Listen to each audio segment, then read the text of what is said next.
শোনো, বলো। তুমি যে কালকে ডাল করেছিলে সেটা কাঁচা ছিল। এর থেকে ভালো তুমি ডিমের তরকারি করে নিতে পারতে। একটা কথা তুমি কান দিয়ে শুনে নাও, আমার মনে কোনোদিন আঘাত করো না। যা বলার সামনাসামনি বলবে, ঠিক আছে?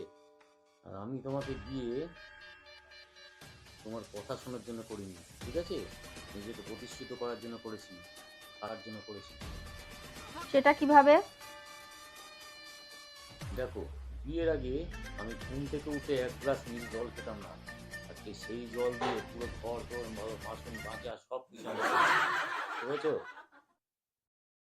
এর জন্য আমার কোনো লজ্জাও লাগে না।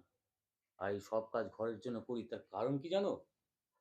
যাতে এই কথা বলতে না পারো যে তোমার যদি বিয়ে আমার সাথে না হতো তাহলে তোমার কি হতো। সুতরাং কিছু বলার আগে সবসময় একবারই বলে দেবে যে খাবারে কি রান্না হবে, ঠিক আছে? আর একটা কথা মনে কান দিয়ে শুনে রাখো, যে আমার সাথে যদি এই ঘরে একসাথে থাকতে চাও তো তো রানীর মতো থাকতে হবে, বুঝতে পেরেছো?